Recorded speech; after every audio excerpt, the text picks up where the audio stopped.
Fala, seus cristãos cansados, graça e paz a todos os santos da internet. Chegou a hora do nosso encontro semanal, da nossa classe bíblica, para estudarmos a palavra de Deus.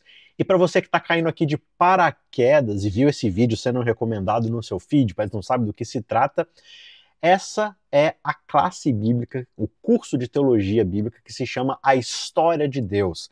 Nós estamos desde o ano retrasado estudando a Bíblia, livro por livro. Começamos lá em Gênesis e a cada sexta-feira a gente vai se encontrando para poder estudar um livro da Bíblia. Às vezes a gente gasta algumas sextas-feiras para estudar aquele livro, mas a ideia é estudar a mensagem daquele livro, o panorama central, a mensagem principal do que aquele livro fala, especialmente no que diz respeito à história bíblica como um todo, lendo e enxergando a Bíblia como uma história só. E essa é a terceira parte de 5 partes sobre o livro de Daniel. Nós já vimos no começo, na nossa primeira aula, uma introdução sobre do que se trata o livro de Daniel, alguns dos paralelos da estrutura do livro, quem é o autor e tudo mais, e a gente teve aí uma visão histórica, panorama, um background do que é o livro, né?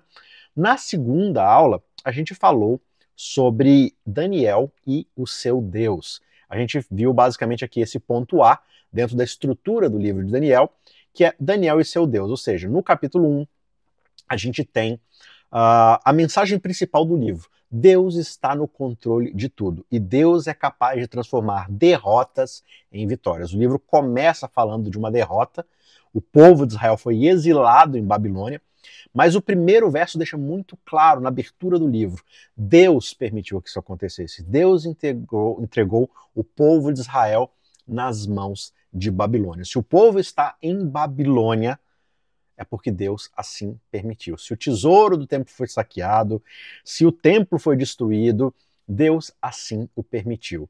E a gente viu por que disso nas lições anteriores, quando a gente estudou Isaías, Jeremias, Ezequiel.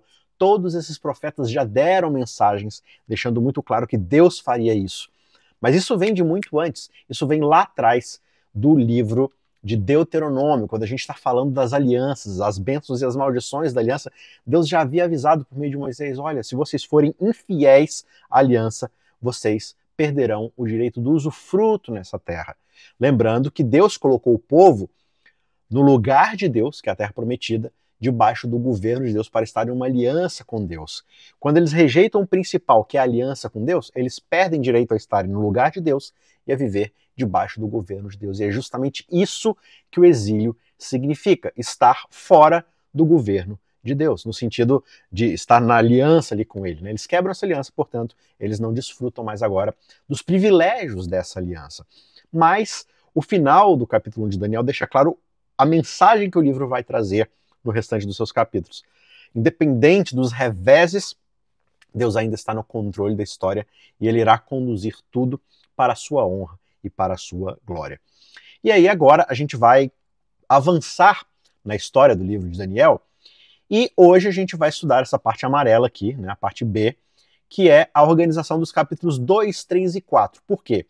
Porque esses 3 capítulos eles vão falar especificamente da pessoa de Nabucodonosor, né? São 3 capítulos que vão mostrar o que acontece quando Deus ele lida com um indivíduo. Porque veja só, muitas vezes quando a gente vai estudar o livro de Daniel, se você já é cristão, se você já é adventista, por exemplo, quando a gente fala do livro de Daniel, imediatamente a gente já consegue pensar em datas, em gráficos, sabe, aqueles gráficos de datas e tudo mais, e bichos, e sonhos, e profecias. E a gente já sai fazendo acusações, a gente já sai apontando dedos e tirando conclusões, sem muitas vezes pensar na mensagem mais profunda e individual que o livro de Daniel traz para nós.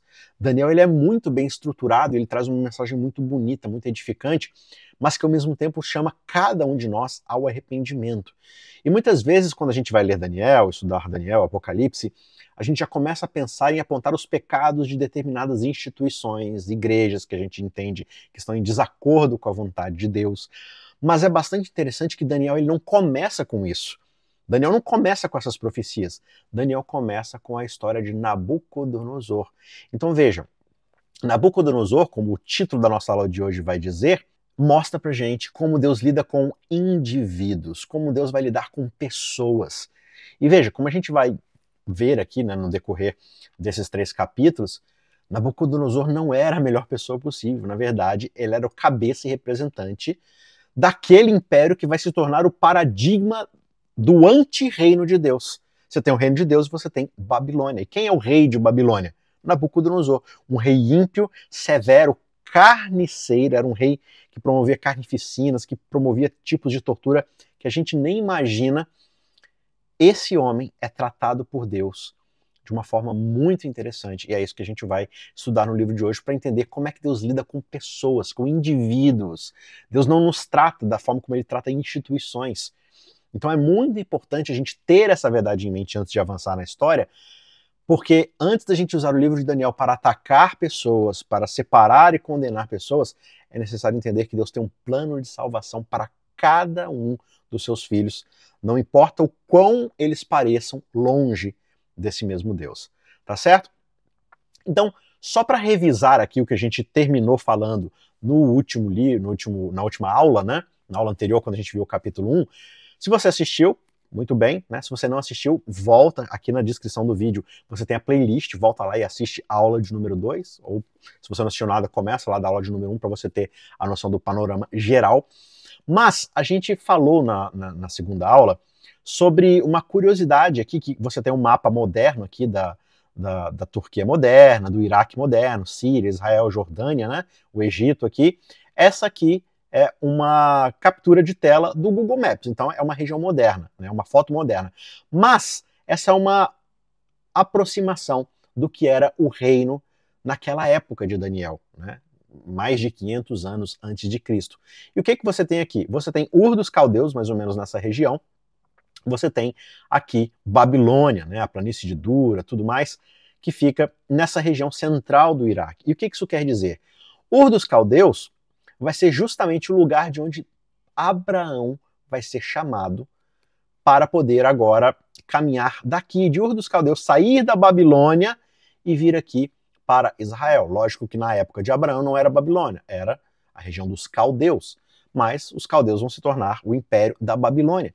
E o que a gente falou? A gente falou justamente que nessa região da terra de Sinar, aqui, que é justamente onde a Torre de Babel é construída e de onde, né, Abraão vai sair depois, é justamente dessa área aqui que Abraão vai ser chamado para deixar a sua terra, deixar a sua família e viver na região de Israel, debaixo de um Deus diferente, dos ídolos daquela região, sob uma lei diferente, um governo diferente, que no caso é o governo de Deus, e, claro, na aliança, num relacionamento com esse Deus. E qual que é a ideia?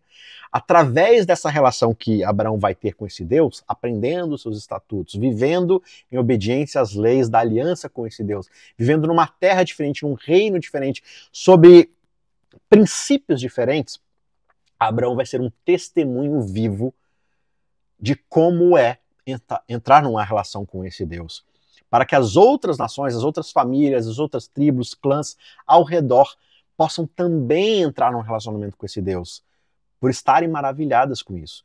Mas o que a gente foi observando no decorrer desse estudo da história de Deus, né, vendo livro a livro, passando lá por Êxodo, Levítico, Deuteronômio, vendo lá nos Juízes, Josué, como é que o povo ele vai cada vez mais definhando em desobediência, idolatria.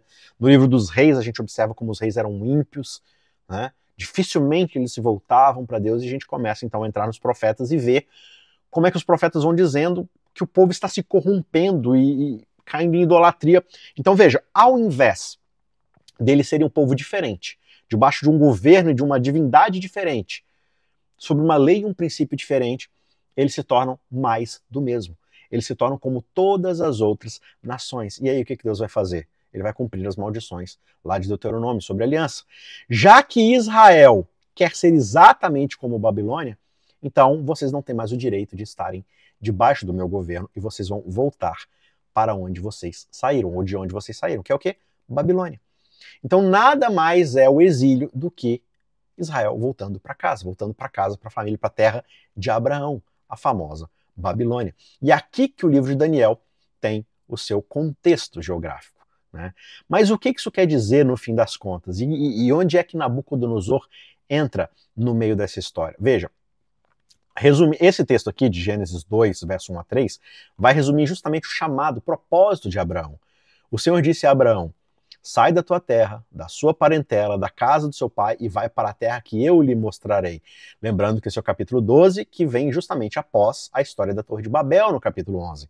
Torre de Babel, as pessoas em um compromisso ali de se voltar contra Deus, de construir uma torre para que eles cheguem até o céu, declarando a sua independência de Deus, eles mostram que eles querem ser uma nação, ou várias nações, ou famílias, etc., em oposição a Deus, na sua independência de alcançar o seu propósito sem Deus.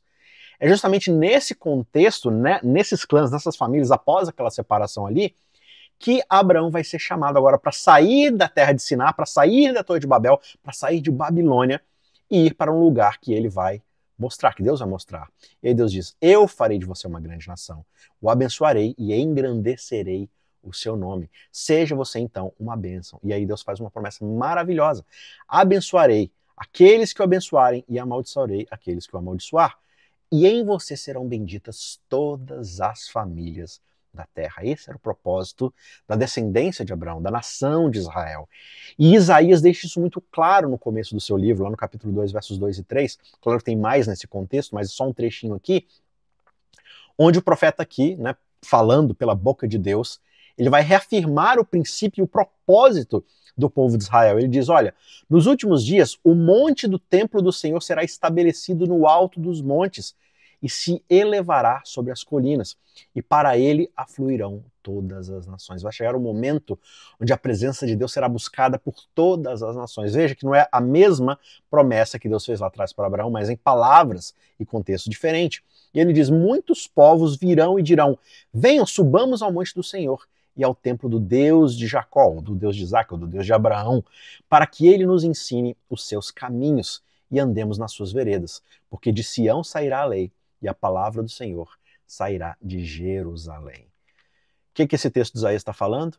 Vai chegar um momento onde o propósito de Deus para Israel será cumprido, ou seja, ser um farol para iluminar as outras nações, para que elas venham até a presença do Senhor. O contexto aqui do monte do Senhor, do templo do Senhor, é a sua presença, a sua glória, o seu governo, a sua influência e autoridade sobre toda a terra. E as outras nações virão por causa do testemunho da luz emitida por aqueles que são servos do Deus de Abraão, Isaque e Jacó. Esse era o propósito da família de Abraão, da nação de Israel. Então, esses dois textos, eles vão fazer justamente isso. Eles conectam essa ideia de que Deus ele tem um plano para abençoar todas as nações por intermédio do seu povo. Abraão foi chamado para sair da sua terra para cumprir esse propósito.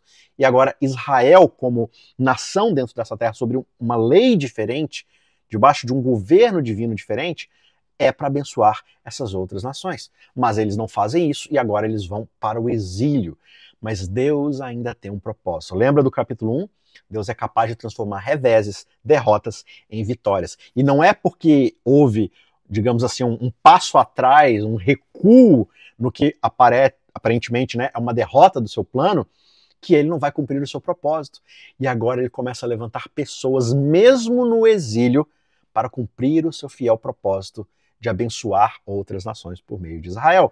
E dentro desse contexto, mesmo aqui no exílio, Daniel e os seus amigos, ele vai representar essa luz de Deus em meio às trevas. O princípio e a filosofia do reino de Deus no meio do reino mais pagão possível, que é o reino de Babilônia. Ou seja, refletir justamente essa missão, que é a maior missão possível que Israel possa ter como povo escolhido, que é de abençoar outras nações.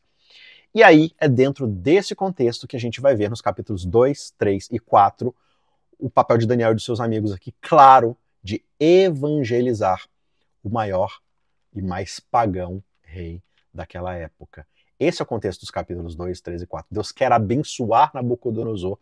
Só que Nabucodonosor não é flor que se cheire, ele é um rei terrível. Na verdade, assim, Nabucodonosor ele é um tanto quanto um caso paradoxal na Bíblia. O que é um paradoxo? É algo que aparentemente é conflitante, né? Duas ideias que aparentemente não se combinam. Por quê? Porque Nabucodonosor ele é visto ali por todo o povo de Israel, pelo povo de Judá ali, né? Como aquele que justamente os levou para o exílio, destruiu a cidade santa, a cidade de Jerusalém, destruiu o templo, pegou os utensílios de Deus, vilipendiou as coisas sagradas de Deus. Só que tem um texto lá em Jeremias, antes disso acontecer, antes do exílio acontecer, antes de Nabucodonosor vir, existe um texto lá em Jeremias 27, 4 a 7, onde o próprio Deus vai chamar Jeremias de o seu servo. E servo aqui pode ter tanto uma ideia daquele que serve no sentido de fazer coisas para, mas também como adorador, ou como aquele que é devoto a alguém. Então tem essa ambiguidade aqui na palavra servo. Mas veja, antes de tudo acontecer, de toda a destruição, de toda a maldade, Deus chama Nabucodonosor de o seu servo. Olha só que interessante aqui a gente vê no texto, Jeremias 27. Eu fiz a terra, Deus falando, os seres humanos e os animais que estão sobre a face da terra, com o meu grande poder e com o meu braço estendido, e eu a dou a quem eu quiser. Então, basicamente ele está falando aqui da criação. Eu criei a terra, eu criei a natureza, os animais, e eu criei o ser humano. E eu pego tudo isso que eu fiz com o meu poder e eu posso dar a quem eu quiser, porque eu sou soberano. Eu dei para Adão lá atrás todas essas coisas, mas Adão perdeu o direito de ter autoridade sobre essas coisas. Mas agora veja o que ele fala. Agora eu entreguei todas essas terras nas mãos de Nabucodonosor, o rei da Babilônia, o meu servo. E até os animais selvagens eu entreguei a ele, para que o sirvam. Veja se isso daqui não é uma referência àquilo que Deus já havia feito lá atrás para o próprio Adão. E agora Deus está falando assim, é como se Nabucodonosor agora fosse o meu outro Adão. Em certo sentido aqui, numa linguagem biblicamente figurada. Né? É essa linguagem de autoridade, de alguém que domina algo, como Adão, mas que é um domínio derivado da autoridade maior, que é a autoridade daquele que é o Criador. Então, Nabucodonosor está agora dentro dessa influência. Ele é aquele que governa da parte de Deus, que exerce influência, que exerce domínio e poder, mas é uma autoridade confiada por Deus, assim como Adão. Mas aí qual que é o problema de toda a história do ser humano? A gente pega um poder que é derivado de Deus e em algum momento a gente passa a achar que esse poder é nosso por direito e que é nosso para fazermos o que bem entendermos. E assim como todos antes dele e vários outros depois, Nabucodonosor vai usar esse poder para oprimir, para conquistar, para ganhar, para se engrandecer. Só que o que a gente vê aqui na história, nesses 3 capítulos, é que Deus ele vai trabalhar de uma forma mesmo que progressiva, né, aos poucos ali, na vida de Nabucodonosor, para a sua conversão. E ele faz isso como? Revelando justamente a sua autoridade e o seu poder. E ele faz isso através de Daniel, dos seus amigos, de todos os eventos milagrosos que acontecem ali na corte do rei Nabucodonosor. Por quê? Porque Deus ele tem um conceito de evangelismo muito interessante. Como ele é Deus e ele está acima de todos nós e o seu entendimento é muito mais vasto do que qualquer coisa que nós possamos entender, nós somos limitados como criaturas, nós não falamos a linguagem de Deus. Portanto, Deus ele encontra as pessoas onde elas estão. O que isso significa? Que ele vem até o nosso encontro e fala a nossa linguagem. Evangelismo é isso, é contextualizar o amor divino para a linguagem humana.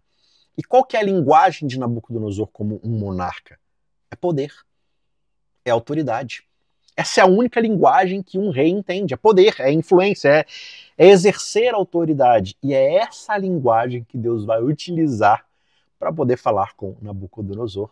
É por isso que nesses 3 capítulos a gente vai ver o quê? Sinais, milagres, maravilhas, que o próprio rei vai reconhecer lá no capítulo 4. Mas a gente já vai chegar lá, só para você entender o porquê de todas essas coisas fantásticas que vão acontecer na vida de Nabucodonosor através de Daniel e dos seus 3 amigos. Então a gente vai aqui para o capítulo 2, e qual que é o grande ponto aqui que a gente vê iniciando o capítulo 2? É aqui que a gente vai ver uma interação direta de Nabucodonosor com Deus, mediada ali por Daniel.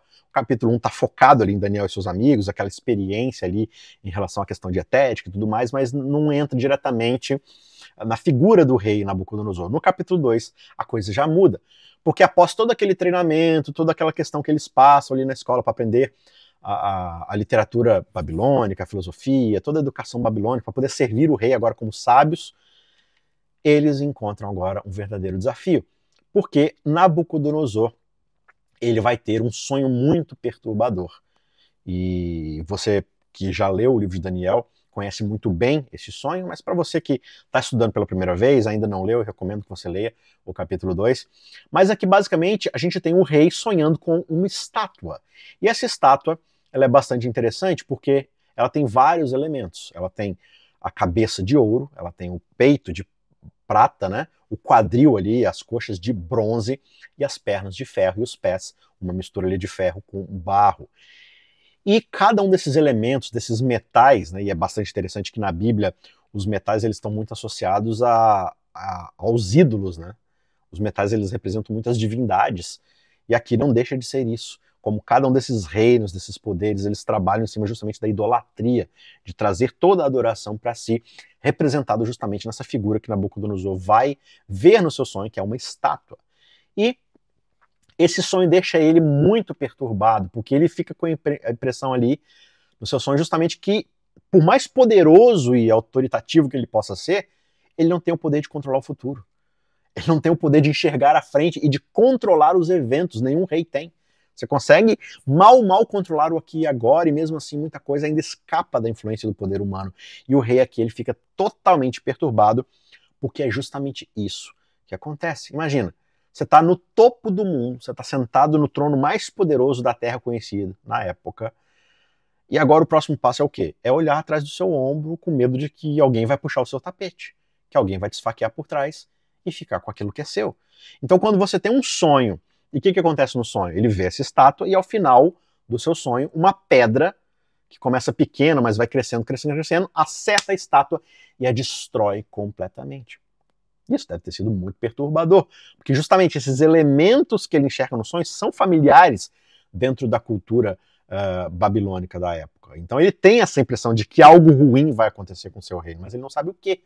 E aí é bastante interessante que a história do capítulo 2 vai contar pra gente que ele faz um chamado para todos os sábios adivinhos tentarem primeiro saber qual é o sonho sem ele contar, e aí dar a interpretação, a revelação do sonho. E eles falam, olha, rei, o que o senhor está pedindo é impossível.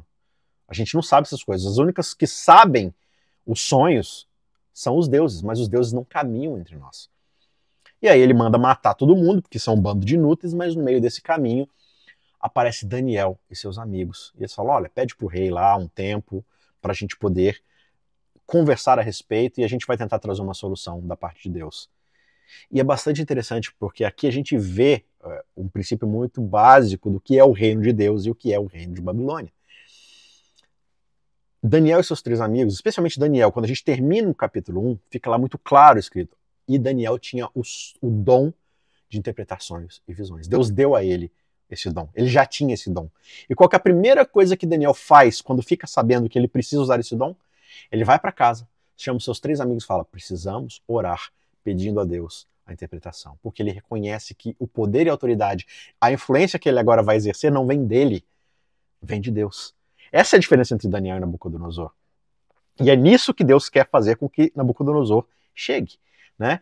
E no fim das contas, Daniel ele vai revelar o sonho do rei e a sua interpretação. Claro, Deus dá a ele, né, essas visões. Ele fala para o rei qual foi o sonho da estátua, da pedra e tudo mais. E ele descreve falando, olha, esses metais eles vão ser reinos que vão suceder um ao outro, cada vez um menos poderoso que o outro, né? Você é a cabeça, Babilônia, mas depois vai vir outro reino, depois outro reino, outro reino, outro reino, mas no fim virá uma pedra que vai destruir todos esses reinos e se tornará um reino em si mesma, e esse reino jamais acabará e tudo mais, né? Então ele dá essa explicação para Nabucodonosor, que fica maravilhado, mas a grande ideia aqui que ele passa para Nabucodonosor é, olha, rei, por mais poderoso que você seja, você não controla o futuro, mas Deus sim, e não você, rei, Deus, ele é o verdadeiro soberano na história, porque ele é capaz de controlar o futuro, de ter todos os reinos na sua mão, e o seu reino durará para sempre. Então, assim, quando a gente faz a aplicação histórica que a gente vê na história, a gente tem justamente um diagrama aqui muito bem conhecido, né? Mas, assim, é uma aplicação porque é como a gente encaixa isso na história, e Daniel ele tem essa precisão histórica muito impressionante, né? Mas a gente vê justamente o quê? Quais são os reinos que se sucedem após Babilônia? Você tem Babilônia aqui, na cabeça de ouro, e depois no peitoral, aqui no abdômen de ferro, você tem logo em seguida os medos e persas, que vão acabar com Babilônia e vão reinar no lugar. E depois, logo em seguida, você tem o quadril de bronze, representando a Grécia, que é o reino agora que vai conquistar os medos e persas. E depois disso, as pernas de ferro, você tem Roma, e depois a Roma dividida, né, que se tornarão todos os outros países do mundo após aí a expansão ocidental, digamos assim, né? Mas qual que é o ponto central aqui da visão e do capítulo 2. O que mais interessa pra gente nessa mensagem aqui é justamente a pedra lançada. Esse é o ponto principal da história. Assim como no capítulo 1, o ponto é o que Deus está fazendo por meio dos seus amigos, aqui é a mensagem a respeito desse Deus. Porque no fim das contas é uma mensagem sobre o reino dos céus. Deus quer revelar a Nabucodonosor um pouco do seu reino, e ele faz isso por uma manifestação maravilhosa, de poder, de autoridade, dada a Daniel, para mostrar quem Deus é de fato, né? E Daniel vai explicar para ele no capítulo 44, ou no verso 44. Esse reino, que é a pedra, despedaçará e consumirá todos os outros reinos, mas ele mesmo durará para sempre. E diante desse reconhecimento do poder divino, né, Nabucodonosor, ele vai reconhecer a existência de Deus, ele vai ficar sabendo da existência desse Deus, que é diferente de todos os deuses, né? Porque veja, nenhum dos deuses ajudou os sábios a descobrirem o sonho e tampouco da interpretação. Mas o Deus de Daniel conseguiu. Então, Nabucodonosor já fica assim, olha, peraí que tem um Deus aí que parece ser maior que os nossos deuses, porque ele não só falou o sonho, mas interpretou também. Então ele fica ciente ali, reconhece a existência desse Deus, o poder desse Deus, e Daniel fala, olha, Nabucodonosor, ó rei, fique ciente desse Deus, porque ele é impressionante. Ele é o mais poderoso de todos, e o reino dele vai durar para sempre, independentemente do que aconteça com os outros reinos. E a gente vê no final do capítulo 2, né, esse reconhecimento aqui de Nabucodonosor, mas ele ainda não está convertido. Ele ainda possui a mentalidade babilônica, de um tirano, né? Mas aqui a gente já vê Daniel plantando a semente do conhecimento de Deus, né? Ele percebe que, de fato, esse Deus, o Deus de Daniel e dos amigos de Daniel, é um Deus diferenciado. Então, aqui no capítulo 12, a gente já tem a pequena semente do evangelho e do conhecimento de Deus sendo plantada. Aí a gente vai para o capítulo 3, e o capítulo 3 ele é bastante interessante, porque Daniel vai sair de cena, e a história vai se focar nos 3 amigos de Daniel. O rei ainda não está convertido, e prova disso é o que ele vai fazer no capítulo 3. Ele vai ignorar tudo que Daniel explicou sobre o sonho. Olha, você é a cabeça de ouro, mas depois de você vai vir outros reinos. Ele fala assim, não. Babilônia vai durar para sempre. Babilônia é um reino eterno, esquece os outros reinos. E aí, qual que é a melhor coisa que você pode fazer para afastar a ideia de que o seu reino não vai durar para sempre e outros reinos virão? Faz uma estátua e exija adoração absoluta ao seu reinado. A sua figura como o protetor do reino, né? Então ele vai fazer justamente isso. Ele vai construir uma estátua de ouro, toda de ouro, para demonstrar que não é só a cabeça, é tudo, e é sobre ele no fim.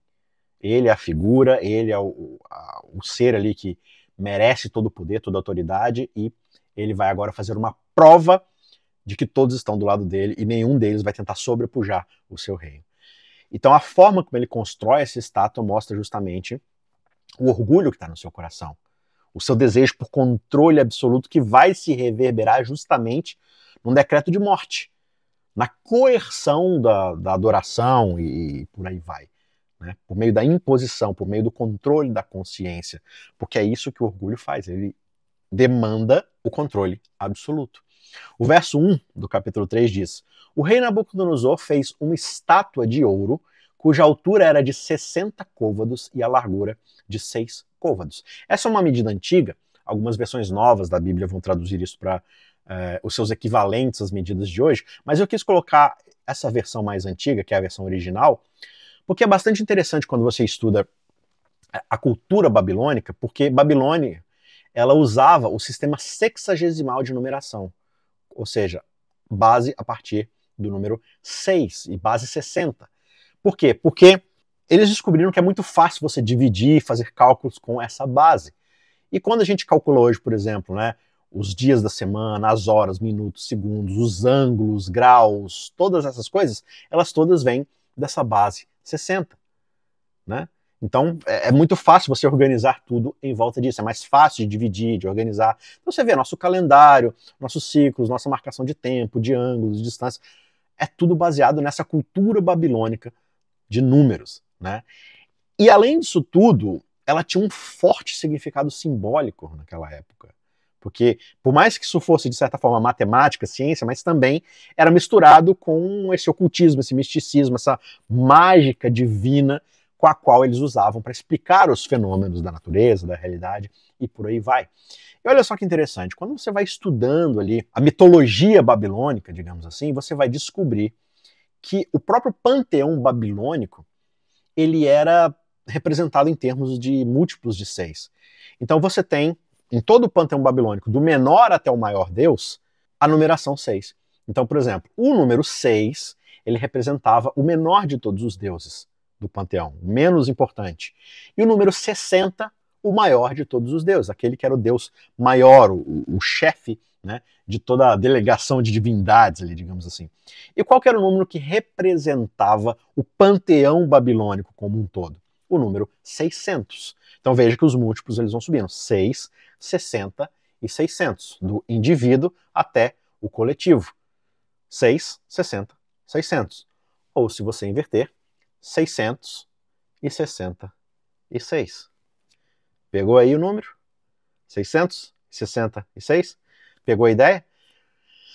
Por que a estátua é construída com 60 de altura e 6 de base? Justamente para passar essa ideia de que todas as divindades babilônicas estão sendo representadas na figura desse rei, que traz em si as divindades para poder reinar. Então, ao adorarem Nabucodonosor, eles estão prestando respeito a todas as divindades da Babilônia que se concentram na figura do rei. Então, tudo aqui vai girar em torno da adoração pagã a esses deuses que são centralizados na figura humana. Número de homem, 666. Na Bíblia, quando a gente vai observando certos padrões, a gente vai percebendo que um outro número se destaca, que é o número 7. Geralmente o número 7 está associado com a perfeição divina, né? Em 6 dias fez o Senhor os céus e a terra, e no 7º descansou. Por isso Deus fez tudo aquilo que ele havia feito, né? Então, a plenitude ocorre em Deus no dia 7º, no 7. O 7 é esse sinal de perfeição. Você tem múltiplos de 7 na construção do santuário, em várias outras coisas, né? O ano do jubileu, o descanso da terra, tudo gira em torno do número 7, que é a perfeição divina, a plenitude divina, é o sinal de perfeição. E quando você não atinge essa perfeição divina no 7, você acaba morrendo com o número 6. Então é essa ideia de que o 6 ele acaba representando essa imperfeição do ser humano de não atingir ou de se afastar da plenitude divina na sua busca por independência, por desejo de seguir num caminho longe de Deus. Então, o 6 ele carrega muito essa ideia, essa numerologia ali de ser algo humano, só que de um humano que não alcança Deus. Ele quer alcançar Deus, ele quer sobrepujar Deus, mas ele não faz isso. Então, é bastante interessante isso. Pegando toda essa ideia, você chega justamente no propósito que essa estátua representa. É Nabucodonosor querendo se firmar como alguém independente de Deus, mas que tem poder e autoridade própria, sem qualquer auxílio divino. Lembre-se, Deus ele fala lá em Jeremias, eu dei aquilo que eu criei pelo meu poder e minha autoridade a Nabucodonosor. Assim como ele fez isso com Adão lá atrás.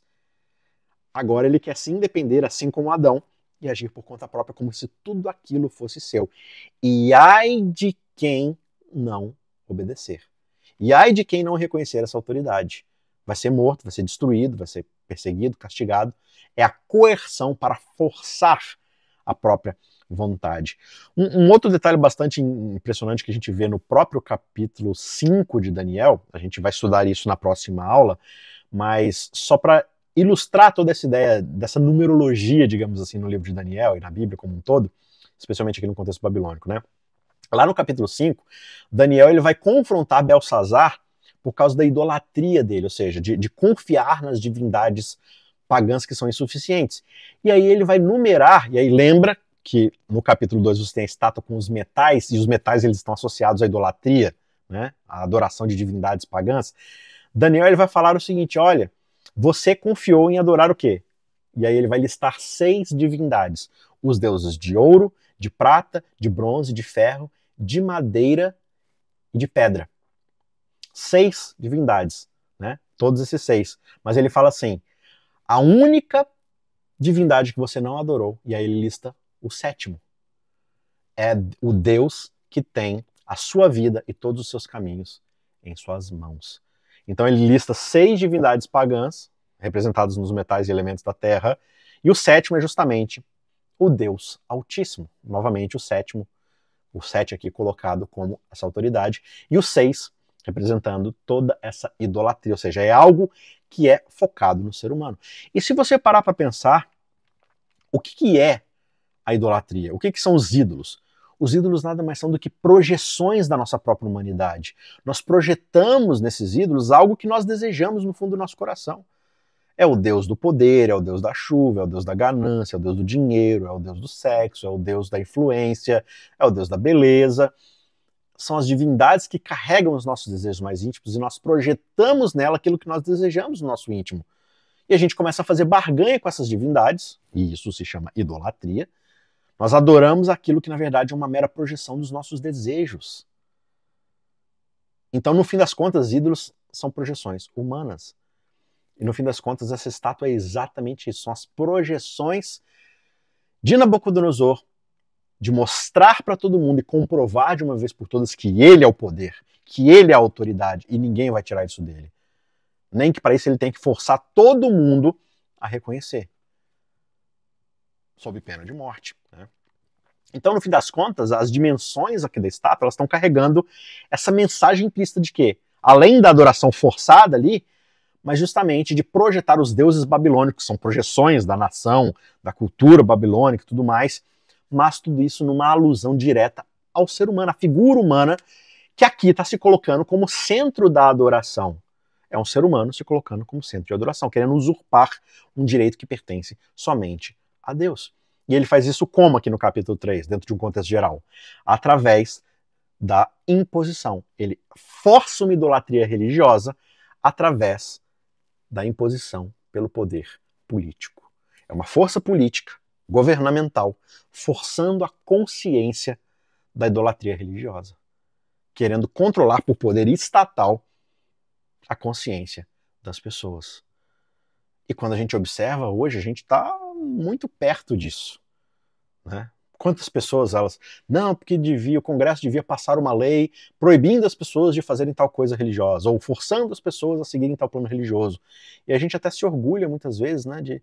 Não, a gente tem que ter um deputado, um presidente cristão que obrigue as pessoas a adorarem a Deus. Isso é Babilônia. Forçar qualquer coisa religiosa por meio do controle estatal, isso é Babilônia. Aqui, ó, lá no capítulo 3, muito antes de qualquer coisa parecida. Daniel está passando para a gente essa mensagem muito clara. E aí, Nabucodonosor ele vai ordenar que todas as pessoas adorem, então, essa estátua, essa imagem que ele construiu, e ele vai usar justamente coerção, ameaça de morte para poder controlar a consciência das pessoas. Né? E ele faz isso por meio de uma fornalha ardente. Então, veja só o que essa história está passando para a gente. Aqui a gente tem muito claro qual que é a filosofia da Babilônia, qual que é o modus operandi da Babilônia. E lembre-se que Babilônia é uma projeção de como funciona a filosofia e a mente do maior de todos os inimigos de Deus, daquele que iniciou a rebelião. Babilônia é um reflexo do seu caráter. E a gente vai ver isso no capítulo 4 com um pouco mais de detalhes, mas aqui a gente vê qual que é essa filosofia. Ela reflete justamente a crença no poder humano, ou no seu próprio poder, digamos assim, né? E para você exercer esse poder, você tem que ter o quê? Controle absoluto. E para exercer controle absoluto, você necessita o quê? De forçar a submissão, de forçar o controle para você poder manter a ordem, a unidade. Porque veja, quando cada um vai seguir o seu próprio caminho, pensando em si, você não tem unidade. Cada um está atrás do seu próprio poder, da sua própria autoridade, da sua própria influência, e aí o mundo passa a ser dos mais fortes. Aquele que detém o poder, esse controla a vontade e faz os outros se submeterem à sua vontade. Né? E aqui isso tudo é representado por meio dessa imposição de adoração, que nada mais é do que a expressão mais forte de orgulho do ser humano, aqui representado na pessoa de Nabucodonosor. Né? É justamente a necessidade, a tentativa dele de se estabelecer como autoridade máxima, praticamente a autoridade divina. Eu sou Deus, me adore, eu exerço poder e autoridade sobre todos os seres vivos. E essa expressão de orgulho, essa arrogância, ela vai alcançar níveis de blasfêmia aqui no verso 15, quando ele vai chamar ali os amigos de Daniel que não querem se curvar, não querem adorar a figura da estátua, E ele fala assim, olha, né, com toda a sua arrogância, se vocês não se adorarem, não me adorarem, não se ajoelharem perante a minha estátua, eu vou jogar vocês na fornalha e vou matar vocês. E ele fala, e eu quero ver qual é o Deus que vai livrar vocês das minhas mãos. Né? Nenhum Deus vai ser mais poderoso do que eu. Olha a arrogância desse ser. Essa ameaça de morte aqui é justamente essa tentativa de forçar esses indivíduos a escolherem entre a obediência ao rei, no caso buscando aqui a idolatria, e reivindicarem uma autopreservação. E essa é uma outra característica da filosofia de Babilônia. Além da exaltação própria, é a autopreservação. É tentar salvar a própria pele o tempo todo, é tentar se colocar no maior espaço de vantagem possível. E para muitos isso vai significar salvar a própria vida. Mesmo que isso signifique ir contra Deus que te deu a vida. Então, na cabeça de muitos, isso justifica a desobediência aos princípios divinos, a ir contra Deus. Né?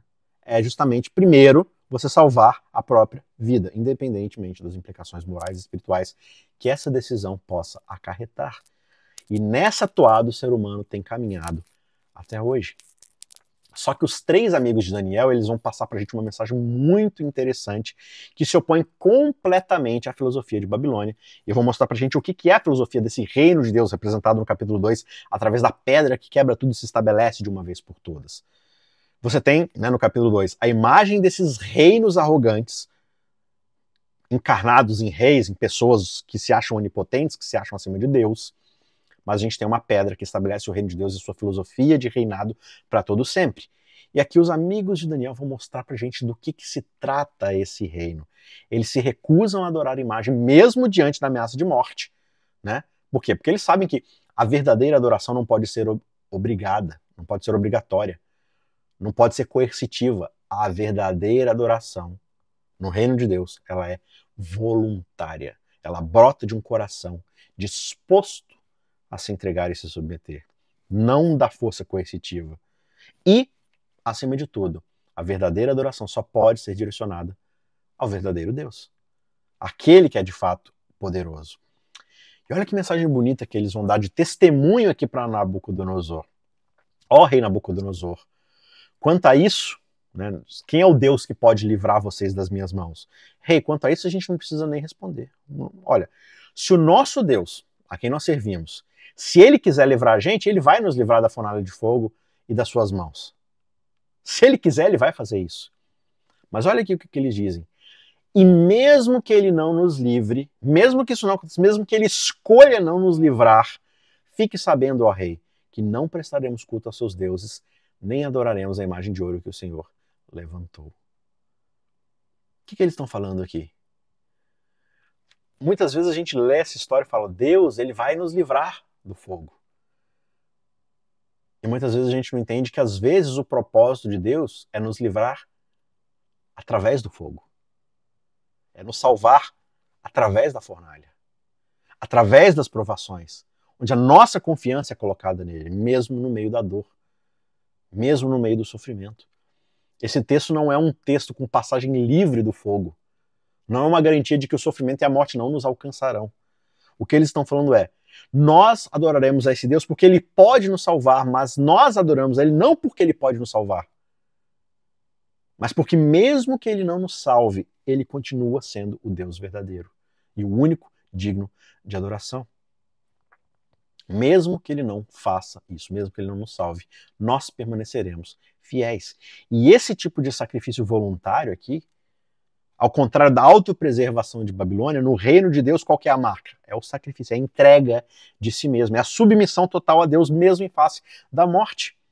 Isso está totalmente em contraposição com o controle coercitivo de Babilônia, que obriga os outros a fazerem a sua vontade para a sua própria sobrevivência. E essa recusa aqui dos três amigos de Daniel é o maior ato de resistência pacífica que se poderia fazer. Só que quando você reivindica esse tipo de postura, você vai criar inimigos. Por quê?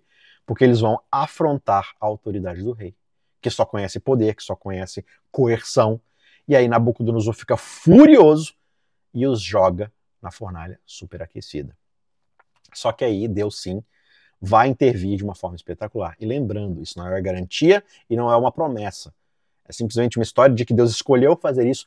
E veja, eu estou para dizer que Deus não salvou aqueles 3 amigos por causa deles em si. Deus salvou aqueles 3 amigos por causa de Nabucodonosor. Porque Deus queria conversar com Nabucodonosor na linguagem que Nabucodonosor entendia, que era do poder e da demonstração de autoridade. Então, Deus ele intervém de uma forma espetacular por amor a Nabucodonosor. Claro que ele amava os amigos de Daniel, mas aqui ele está tentando salvar. E isso vai ficar muito claro no final da história. Veja, eles não só vão ser protegidos do fogo, como o próprio rei vai reconhecer uma 4ª pessoa ali no meio da fornalha, que ele chama de alguém que parece o filho dos deuses. Ele reconhece uma figura divina andando no meio daqueles 3 amigos. E a presença dessa figura divina ela vai desafiar completamente o entendimento do rei sobre o que significa de fato poder e autoridade, que é a única coisa que ele entende aqui. E é assim que Deus se comunica com ele. Só que quando ele vê isso acontecendo, ver alguém que nem o fogo é capaz de destruir, a cabeça dele fica bagunçada. E quando ele faz aquela pergunta arrogante, qual é o Deus que vai livrar vocês das minhas mãos? Esse filho do homem, ou esse filho dos deuses, na cabeça de Nabucodonosor, né? É como se lá de dentro ele está dando a resposta. O Deus Altíssimo. O Deus Todo-Poderoso. Aquele que de fato detém o poder. Ele é capaz de livrar os servos dele das suas mãos. E aí, a raiva do rei desaparece e dá lugar ao quê? Ao espanto. Ele fica espantado, maravilhado com aquilo. E ele acaba reconhecendo que o Deus de Sadraque, Mesaque e Abednego tem um poder superior aos deuses da Babilônia. Até mesmo um poder superior ao dele. E aí ele dá uma declaração muito importante no capítulo 3. Ele declara que ninguém pode falar nada contra o Deus de Sadraque, Mesaque e Abednego. Ninguém pode blasfemar contra esse Deus, ninguém pode ir contra ele. As pessoas devem honrar e adorar o nome dele, sob pena de morte. Né? Ou seja, há um progresso aqui na conversão de Nabucodonosor, mas ele ainda não tem toda a compreensão espiritual. Por quê? Porque a mentalidade dele ainda não foi transformada. Ele ainda possui a mentalidade da Babilônia. Qual? Imposição, coerção. Mas ele não está falando a coisa certa. Todos têm que adorar a Deus. Se não adorarem, vão ser mortos. Isso continua sendo coerção. O reino de Deus não funciona assim. Volto naquele ponto. Muitas vezes a gente quer misturar aquilo que Deus separou.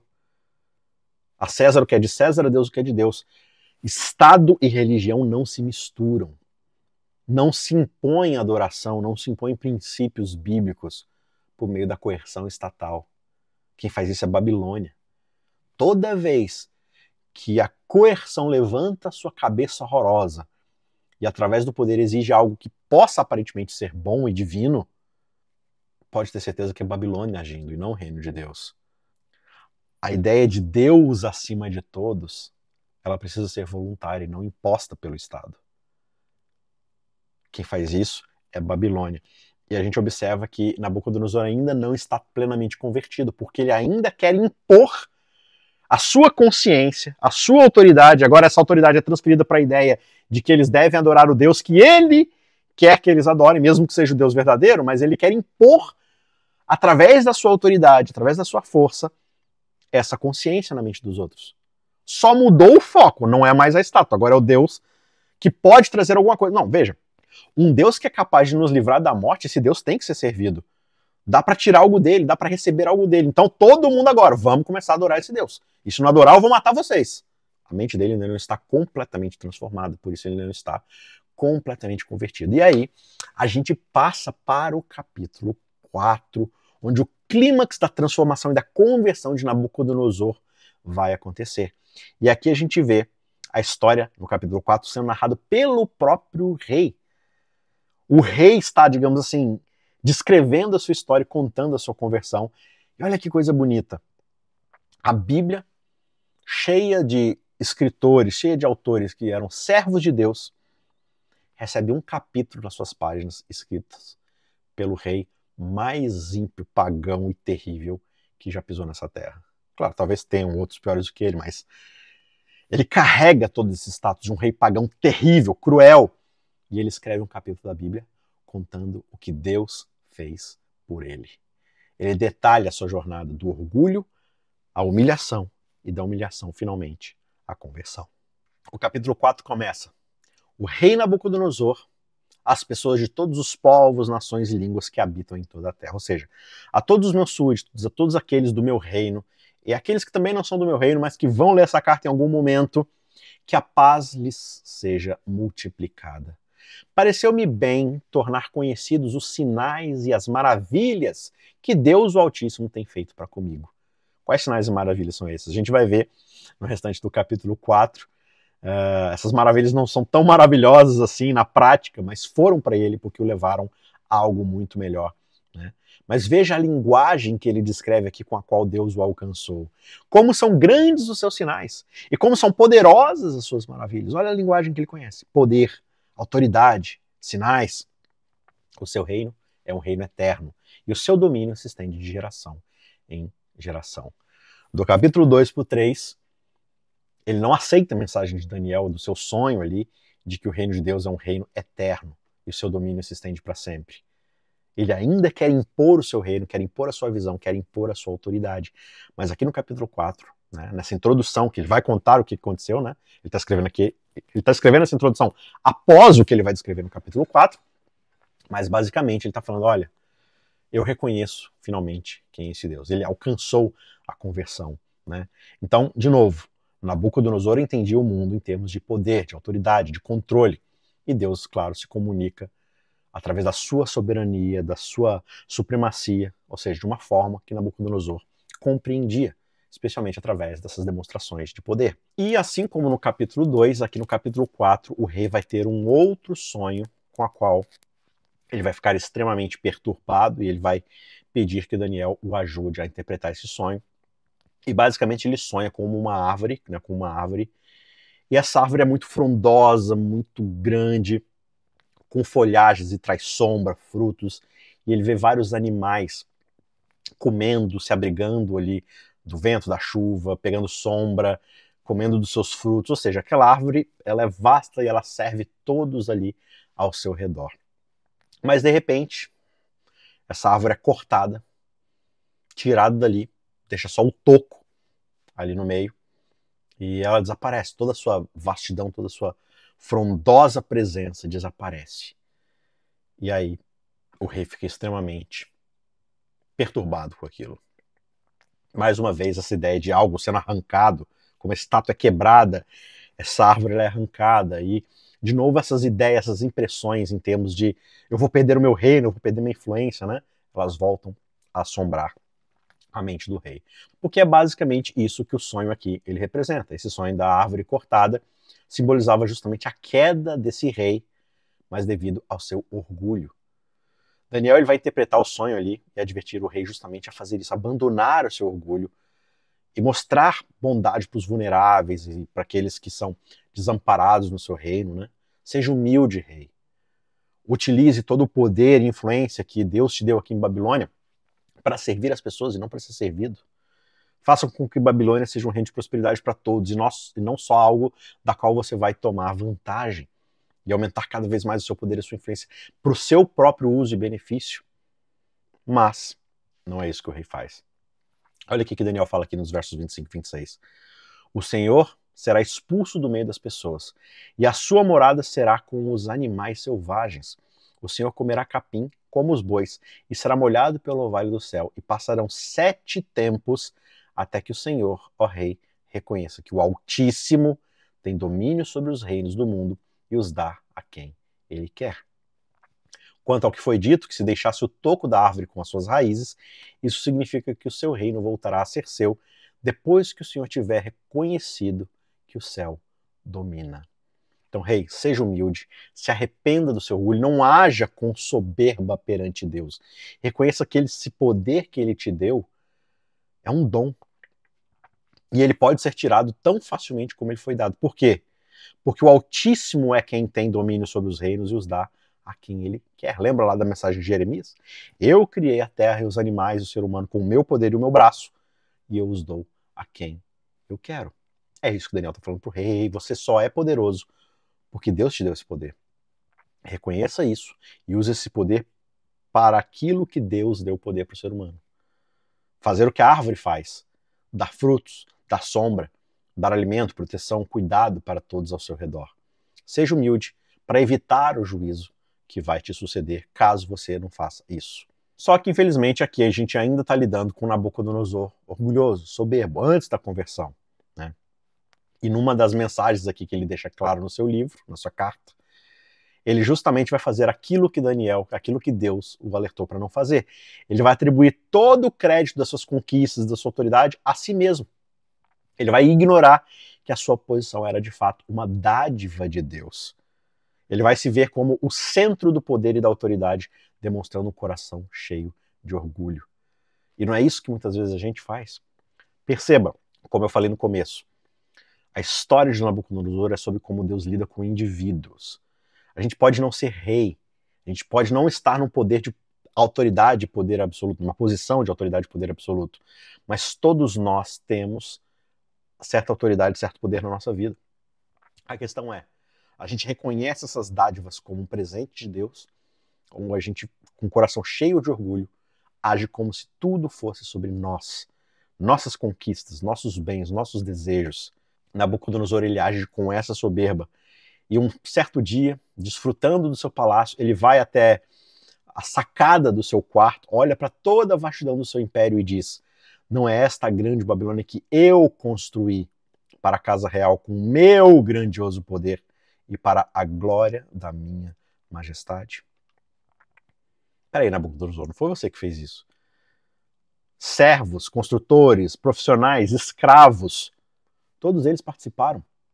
Todos eles agregaram no valor desse reino. Você está falando que você construiu para a glória da sua majestade? Você está transformando isso sobre você? Lembre-se, Babilônia vem de onde? Da terra de Sinar. O que tinha na terra de Sinar? Babel. Babel, que é só a raiz hebraica para aquilo que vai se tornar Babilônia. E qual era a mensagem e o comportamento daqueles homens lá atrás na Torre de Babel, em Gênesis 11:4? Venham e vamos construir uma cidade e uma torre cujo topo chegue até os céus e tornemos célebre o quê? O nosso nome, para que não sejamos espalhados por toda a terra. Vamos tentar alcançar o trono de Deus, nos sentar lá e tornar célebre o nosso nome, para a glória da nossa majestade, para o nosso poder. Vamos construir isso para a nossa glória. Veja como é que está ligado. Babel que se desenvolve para se tornar Babilônia. Só que se antes de Babilônia você tem Babel, antes de Babel você tem uma outra entidade que tinha a mesma ideia sobre como lidar com a autoridade divina. Lá em Isaías a gente vê um oráculo escrito 100 anos antes aqui de Nabucodonosor, que descreve aqui o rei da Babilônia, o próprio Nabucodonosor, 100 anos antes, mas que parece estar falando de um outro ser à medida que a gente vai lendo. Está lá em Isaías 14, 13 e 14. Você pensava assim: subirei ao céu e exaltarei o meu trono acima das estrelas e me assentarei no monte da congregação nas extremidades do norte. O monte da congregação e as extremidades do norte são outras formas de falar o palácio real divino, o lugar onde Deus se assenta para reinar o universo. Basicamente, eu subirei acima das mais altas nuvens e serei semelhante ao Altíssimo. Eu vou colocar o meu trono no lugar onde Deus governa, ou seja, vou sentar no trono de Deus e vou ser semelhante a Ele, ou seja, vou ser todo poderoso. Essa é uma mensagem sobre Nabucodonosor, escrito por Isaías lá atrás. Mas parece que Deus está falando de um outro alguém. Então veja que toda essa soberba humana ela só ecoa algo que vem lá de trás, do coração do primeiro ser rebelde, que se rebelou contra Deus, que tentou estabelecer a sua independência em relação à influência divina. E quando Nabucodonosor ele ignora o aviso que Daniel o deu, rei, seja humilde, reconheça os outros, seja favorável aos mais humildes, ajude as pessoas. Não, ele ignorou esse aviso e ele fez com que tudo fosse sobre ele. Ele se independeu de Deus e falou: eu sou o ser mais poderoso de todos, tudo é para minha glória. Quando isso aconteceu, o livro, o capítulo 4, vai dizer pra gente que ele foi totalmente humilhado. O texto diz que mal as palavras terminaram de sair da sua boca, quando ele está falando, olha como é que eu sou glorioso, as palavras mal saíram da sua boca, como ele começou a se transformar numa besta. Ele perde a sua sanidade, fica ali todo, né, com unhas grandes, com corpo todo peludo, todo estranho, né? Ele vira um animal, ele fica bestializado. E ele vive como esse animal por 7 anos. Todo mundo que olhava falava assim, nossa, esse era o rei todo-poderoso da Babilônia, né? Olha como é que ele parece um animal agora. E ele fica nesse estado bestial até fazer a confissão, lá dos versos 34 e 35. Né? Após 7 anos, ele dá essa declaração. Né? No final dos dias, eu, Nabucodonosor, levantei meus olhos para o céu, e a minha razão retornou a mim, e eu abençoei o Altíssimo, e o louvei e o honrei, aquele que vive para sempre, pois o seu domínio é um domínio eterno. E essa é a mensagem central do livro de Daniel. O reino de Deus é um domínio eterno. E esse reino é de geração em geração. Todos os habitantes da terra são considerados como nada. Diante de Deus você não é nada. Mas você ainda escolhe agir como se você fosse tudo. Como se tudo fosse sobre você. Mas Deus age de acordo com a sua vontade entre o exército do céu e os habitantes da terra. E ninguém pode deter a sua mão ou dizer a ele, por que você fez isso? Quem somos nós para dizer o que Deus pode ou não pode fazer? Quem somos nós para fazer com que tudo seja sobre nós? Questionar a vontade divina e dizer, não, Deus, é sobre mim, é sobre mim, é sobre mim. E privar Deus da sua glória merecida.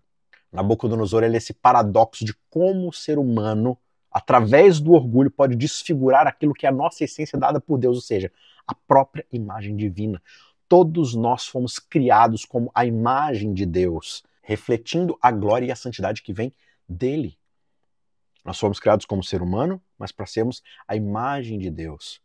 E Deus nos colocou acima de todas as bestas do campo, de todos os animais, de toda a criação. Ele nos colocou acima disso, somente abaixo dele. Só que aí, o que a gente quer fazer? A gente quer ser mais do que nós fomos criados para ser. Nós queremos justamente nos colocar no lugar daquele que nos criou. E quando a gente faz isso, a gente se desconecta da nossa verdadeira natureza. E aí a gente que é ser humano, e a gente quer ser mais do que ser humano. A gente quer ser Deus. Quando a gente quer isso, a gente tenta fazer isso, a gente perde justamente aquilo que nos faz ser iguais a Deus, no sentido de imagem e semelhança. A gente perde essa característica e a gente se torna menos do que ser humano. Nós nos tornamos uma verdadeira besta. Na aula que vem a gente vai ver sonhos aqui de Daniel, visões sobre bestas, sobre animais estranhos, né? Lá em Apocalipse a gente vai ouvir falar da besta e tudo mais, mas aqui no capítulo 4 a gente vê a verdadeira essência da besta. A besta é um ser humano que diz, eu sou mais do que Deus. Olha tudo que eu conquistei para minha glória, para minha majestade. Eu mereço reconhecimento, eu mereço glória. Eu não preciso de Deus para isso. Isso é ser a besta. É trazer para si algo que pertence exclusivamente a Deus. Toda vez que o ser humano quer ser mais do que ser humano, ele quer ser divino, não só ele não consegue alcançar a divindade, como ele perde a imagem de Deus e se transforma em algo menor do que um ser humano, se transforma numa besta. E esse comportamento ele reflete a perda da nossa identidade, que é o quê? Ser imagem de Deus. Por quê? Porque a arrogância vai alienar a gente do propósito divino. Quando eu não quero refletir a Deus, eu perco o meu propósito. Se eu não sou a imagem de Deus, eu não sou nada. Porque é a imagem de Deus em mim que traz qualquer coisa na minha vida, que traz a autoridade e o poder que ele me confia, assim como ele confiou a Adão, assim como ele confiou a Nabucodonosor, ele confia também a mim. Mas a minha arrogância muitas vezes vai me alienar desse propósito divino na minha vida. Só que quando o homem ele se humilha diante de Deus, ele reconhece que Deus é soberano, o contrário vai acontecer. A gente vai reconhecer a soberania de Deus, a gente vai reconhecer a grandeza divina, aí a gente vai encontrar redenção. Por quê? Porque a nossa humanidade vai ser restaurada. Como? Voltando a ser o reflexo da glória de Deus. Então toda a glória que nós podemos alcançar como ser humano é sermos reflexos da glória de Deus. Não há nada mais glorioso do que isso na criação. É isso que nos dá dignidade, é isso que nos dá propósito. E é esse ato de submissão e arrependimento que não apenas restabelece a dignidade do rei, mas também o eleva ao propósito original, que é ser a imagem de Deus. E isso revela que a verdadeira grandeza não está em ser todo-poderoso e exigir a adoração dos outros, mas em reconhecer a dependência de Deus. E é justamente isso que vai acontecer aqui com Nabucodonosor. E ele vai receber a bênção de poder escrever um capítulo de um livro da Bíblia, através de uma carta que ele envia para todas as nações e todas as pessoas reconhecendo isso. E a história termina com essa postura de humildade da parte do rei diante do Deus Altíssimo. Ele termina esse capítulo dizendo: agora eu, Nabucodonosor, louvo, engrandeço e glorifico o Rei do céu, porque todas as suas obras são verdadeiras e os seus caminhos são justos. E ele tem poder para humilhar os orgulhosos. A gente, de novo, vai ver sobre vários reinos, um mais arrogante do que o outro. A gente vai ver sobre um ser, né, que é chamado de chifre pequeno, que é arrogante, que se engrandece, quer tomar o lugar de Deus. A mensagem central do livro de Daniel é: só Deus é todo-poderoso e ele tem poder para humilhar aqueles que são orgulhosos. No fim, toda soberba será castigada. Todo orgulho cairá. Mas perceba, o rei não termina o capítulo dizendo: eu encontrei o Deus Altíssimo, ele é maravilhoso, eu glorifico e engrandeço, e quem não adorar o Deus que eu adoro, eu vou mandar matar. Não, isso é lá no capítulo 3. Aqui o rei está verdadeiramente convertido. Ele começa o capítulo dizendo: graça e paz. Que a paz seja multiplicada no reino. Eu vou simplesmente contar para vocês o que aconteceu na minha vida e vocês façam o que vocês quiserem com esses testemunhos. Só deixa eu dizer para vocês no final: Deus tem poder para humilhar os orgulhosos. Viver no orgulho é viver longe da humanidade que Deus nos criou para ser. E essa confissão final aqui do rei é esse testemunho poderoso de que Deus ele pode alcançar até mesmo os mais orgulhosos e transformá-los, mesmo que eles sejam uma besta. No fim das contas, não importa o quão bestial alguém possa ser. Deus lida com indivíduos, instituições, organizações, igrejas, governos, tudo isso são agentes de poder coletivos. No fim, Deus lida com indivíduos, escolhas individuais. Aquele que é a representação do orgulho babilônico, do reino mais anti-reino divino que existe, foi alcançado por Deus na sua individualidade, humilhado, e dessa humilhação ele foi redimido e salvo, a ponto de escrever um livro dizendo: veja como Deus é bondoso e como ele me salvou. Deus é capaz de transformar até mesmo uma besta. Essa é a grande mensagem aqui desses 3 capítulos.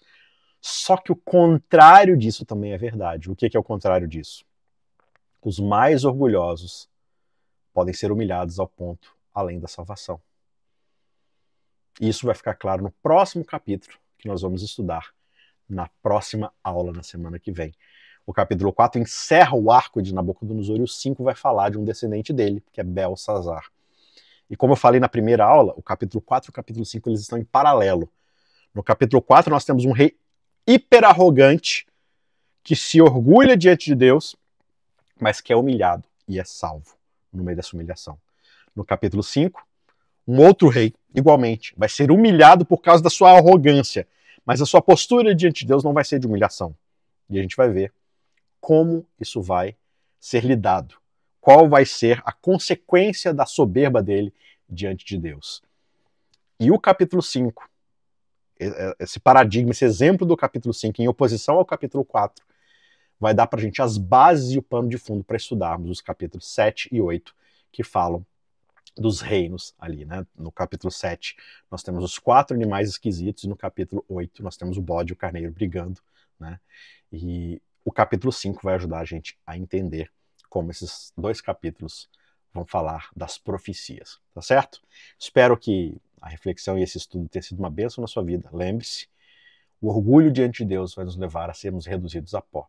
A forma como a humilhação divina vai ter efeito na nossa vida vai dizer se vamos continuar como bestas ou se vamos ser redimidos e voltarmos a ser aquilo que Deus nos criou para ser, a sua imagem e a sua semelhança. Tá certo? Que Deus te abençoe e a gente se vê na semana que vem para a 4ª aula do livro de Daniel. Um abraço e até lá. Tchau, tchau.